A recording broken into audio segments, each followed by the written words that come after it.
Hi everyone, so today we're going to talk about creating walking bass lines, but before we do that, let's just talk about the bass a little bit. So here's an upright bass. An electric bass is actually tuned the exact same way as a upright bass, but there is a little bit of difference that we'll talk about in a second. The strings of the bass, we have the low E here. One thing you need to be aware of as an arranger is that that is the written low E. It actually sounds an octave lower than that written E. So you see that one ledger line below the staff, it's actually like four ledger lines below the staff, sounding like if you were to play that on a piano, it would be way lower than that, an octave lower than that. So there's the E string, which is the lowest string, A, D, G. So this is tuned in fourths. Lowest strings down here, closest to the body. Kind of an interesting fact. Bass is tuned in fourths. All the other like violin type instruments, cello, viola, and violin are all tuned in fifths. So actually, violin, for instance, is tuned the opposite way. It would be G, D, A, E. The written range of the bass is this low E, since that's the lowest one. There are a few basses that have an extension that makes it go lower than that, but it's not very often. Up to this high G here, and I just played a harmonic. Now you could also finger that high G, but one thing you'll notice is, say I'm here in the upper register, right? As soon as I go past that G, my thumb starts to slip over the top of the neck. So we go into what's called a thumb position at that point, and really just very good experienced players can do that thumb position stuff.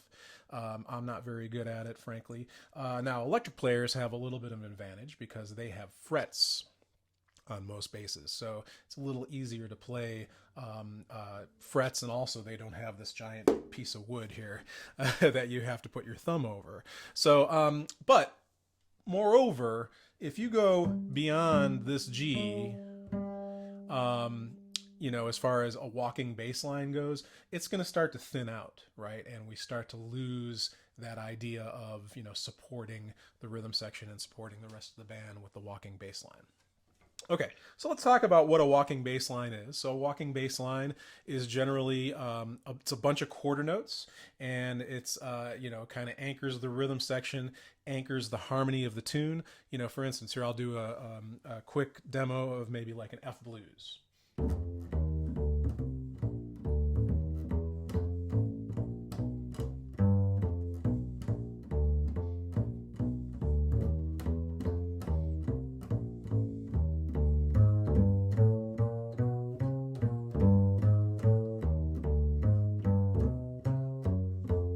So it's all quarter notes, right? Predominantly quarter notes. You'll notice every once in a while I add like a little, a little bit of flair onto it. Some sort of like,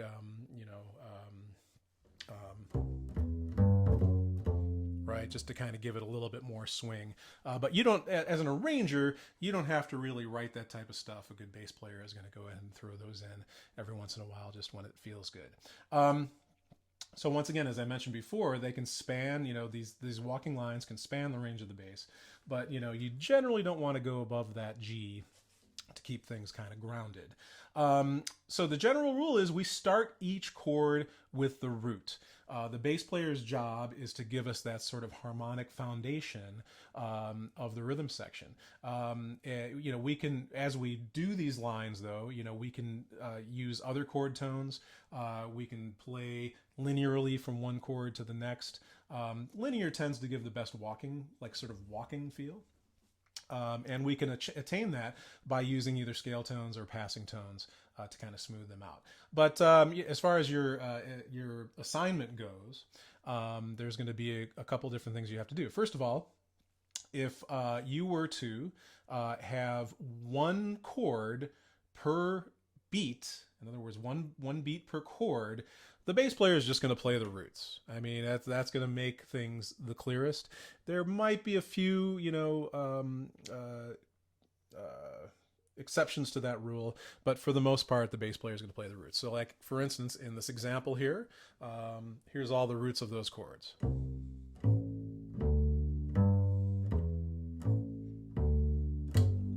right? And say I put a loop on that, you know, maybe the bass player or the arranger, right? You could maybe vary some of the octaves.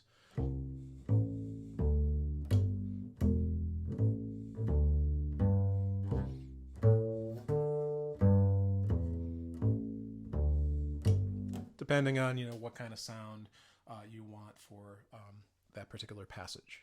So very often we'll get 2 beats per chord, you know, 2-5-1s, you know, may occur 2 beats per chord, or others type of harmonic movement may occur 2 beats per chord. So in that case, we still want to be very clear about the harmony. We want to start out with the root. And then usually what's going to happen is you're either going to have the second note of those 2 beats either be a fifth or a third are the most common ones. Sometimes, you know, there might be an opportunity to play another chord tone.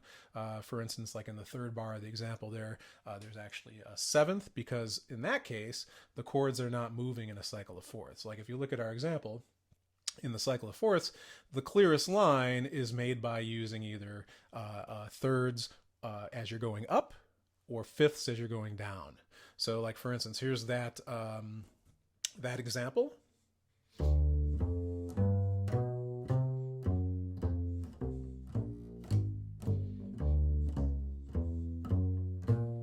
I'll go ahead and play that for you one more time and try to annotate it a little bit. So as I go up, we're going to use thirds here. Going down, we're using fifths. Now I get a seventh because that's not cycle of fourths. Going up again, now I'm using thirds. Okay, so you know, whether you're playing it or writing it, that makes for a nice smooth bass line, a very clear bass line that gives you, you know, very clear idea of what the harmony is. When you get 4 beats per chord, now the bass player or the arranger has a little bit more room for creativity. One thing that you could do is you could just play the root at the beginning of the bar. You always want to play that root at the beginning of the bar to solidify the harmony. And just arpeggiate the chord. That gets a little boring after a while, though, just playing the notes of the arpeggio. It's also not very conducive to that linear sort of walking style that I demoed before. So a lot of times what we'll do is we'll create a linear line, maybe based on a chord scale. You know, for instance, if I had D minor, I might play up a Dorian scale or down a Dorian scale. If I had G13, I might play down a Mixolydian scale. We could also use linear lines with passing tones. You have to be a little bit careful, though, when you do that. You're going to make sure that you're, you know, putting chord tones on strong beats. One thing you never should ever do in when you're doing 4 notes per measure is to put the 4th scale degree on beat 3, because that's going to sound like we're getting to the next chord a little bit too soon. So just be careful of that. We could do any combination thereof. Here, I'm going to go ahead and play this example that Gary has in the book here, starting out with D half diminished. Here we go. 1, 2, ready, go.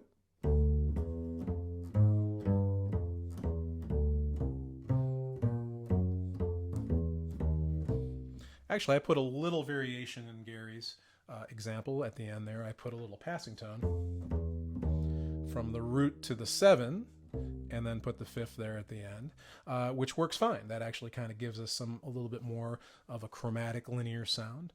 But just a little quick analysis here of this line.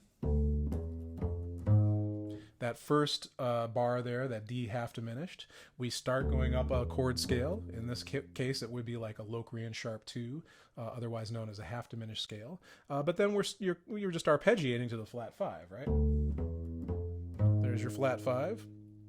We get to the G13. Look what we're doing there. We're going straight down a Mixolydian scale to that C. One thing you can do, it's kind of fun to do, is jump an octave and then continue with a linear line or an arpeggio. So here this is a jump to the octave and then down the arpeggio. And then, like I said before, I had a little passing tone in there to go from the root to the 7. So there's all kinds of creative stuff you can do when you have 4 beats per chord. The last thing that happens in harmonic motion is, we'll have more than 2 bars per chord. Maybe in a modal tune, we might even have like 16 bars per chord or something like that. Or it might all be the same chord. So, in that case, the bass player or the arranger has to get a little bit more creative to, keep things fresh and keep the contour moving. So a couple things you can do. You can just keep arpeggiating, use all those same techniques from before. But something that might add some interest is where you start to incorporate maybe some other chord tones on the downbeat of one of the odd bars. So, for instance, in this example, this is from Gary's book. He starts out with a root, goes to the root in the second bar. So, in other words, that's just kind of a similar linear with an arpeggio, right, to that second bar. But then in the third and fourth bar, look what he does. Does a little chromatic passing tone to the fifth, putting the fifth on the downbeat of that bar. Here, I'll go ahead and play the whole example.